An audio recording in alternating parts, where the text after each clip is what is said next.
It's your Monday reminder that you do not manifest what you want, you manifest what you expect, and your brain is proving it. So I was listening to this incredible podcast episode with Vanessa Van Edwards. She's a science-based communication specialist on the Diary of a CEO podcast. Love this podcast, by the way. She talked about a study that proves that how we choose to identify as completely changes the reality we see. This was a study by Richard Wiseman, and he split the groups into two different groups. There was one that believed they were lucky, so self-selected, I believe I'm lucky. And then there was a group that believed they were unlucky. These two cohorts were given a newspaper and they were told to count the images. The crazy part, on one of the pages, as you flip through, there was a huge block of text that said, there are 37 images in this newspaper, stop counting. Lucky people saw that immediately, folded up their newspapers, gave it back, said there's 37 images. The unlucky people kept counting. They made it harder. They couldn't really see. They struggled through the assignment. They completely missed the fact that the answer was screaming at them on the page. This isn't about luck. This is about identity. Intersection of manifestation and neuroscience is really interesting. There's this thing called the reticular activating system,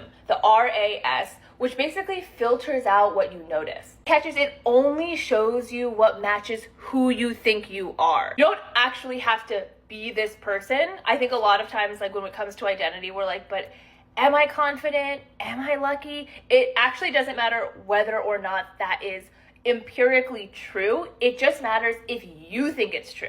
The TLDR is that the lucky people saw the shortcut because they're so used to expecting things to work out for them. They're not this frantic, hurried state where they're feeling like everything is a struggle. They're like really present. They're taking it slow. They're lucky. If you're lucky, you don't feel this desperation, this clamoring. Like you can really be present because like things are just coming to you. If you're unlucky, on the other hand, or if you believe you are, you're really locked into the struggle. So you're going to miss all those signs. You manifest what you believe is normal for you. This is why manifestation is all about normalization. And one of the quickest ways to normalize something is to become the type of person that has it, that is it. Once you step into the identity itself, belief is less important because what is normal for somebody who is confident, what is normal for somebody who is lucky, it's not a belief that they have to fight for because it is their inner experience. Science shows that what you think about yourself directly impacts what you see and therefore what you experience. The reason that something like a lucky girl or a lucky guy mantra is so effective is because it's an identity shift.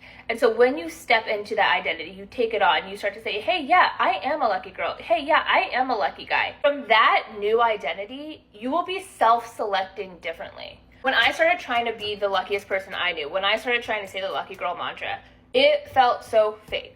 I was like, I'm just saying words. I'm definitely not a lucky girl. I have zero evidence in my life. Like, it just felt like an affirmation I was saying at first. But here's the thing, like when it comes to changing your identity, you just gotta hit yourself with the Gaslight 3000. I know it can feel really hard to change from the inside out, but if you think about the ways that other people can gaslight you, think about if you haven't been gaslit, I'm so happy for you, but if you have been, think about the ways that if somebody is gaslighting you, it changes your perception. It changes your perception of what's real, what's normal, what actually is happening. Even if your senses are seeing exactly what's going down, somebody gaslighting you, it makes you be like, wait, is that true? So if somebody has the ability to psychologically impact you from the outside, think about what you can really do from within if you hit yourself with that Gaslight 3000 in a positive way. In other words, what I mean by gaslighting yourself is recognizing that it's not going to feel natural at first. It might not even feel intuitive.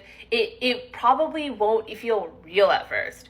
But you don't have to keep reacting to all of those feelings and that discomfort of changing. Those negative feelings aren't some truth. They're not some meaning beyond you're stretching, you're growing, you are transforming. Anytime like a caterpillar is coming out of a chrysalis, like it is not comfortable. Like it's gonna like, I don't know if that's actually the thing, but you know what I mean? Like that visual of like, it's just like it's not gonna be this like fluid, like blah.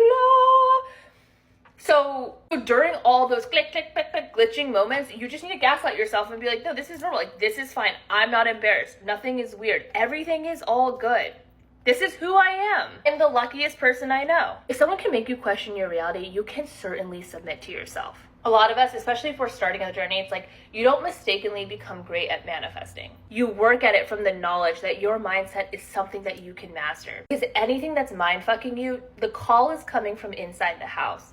Therefore, you don't need to pick up. Actually, I take it back. You should pick up and you should say, sorry, I can't hear you over the sound of all my blessings right now. If you expect opportunities, your brain will show them to you. If you expect that life is hard, you assume that life never works out for you, your brain is always going to hide the shortcut. So you're not waiting for a breakthrough. Your reticular activating system just hasn't been trained to see it. Really good news, because you can always train your brain. Neuroplasticity, you can always rewire new connections. There is no limit to how much transformation you can do inside your mind when you are committed, when you are patient, and when you are loving. When you are relentlessly making room for the inevitable glitches, the inevitable awkward moments, the inevitable ways that you're going to be saying affirmations, thinking affirmations, trying to take on a new identity that is different from the one that you are. So therefore, it is not going to feel like a walk in the park when you're starting out. Seeing where your limiting beliefs are, seeing where you actually have disempowering assumptions about yourself. Me as proof. For the longest time, I did not identify as a lucky person. I had nothing to point to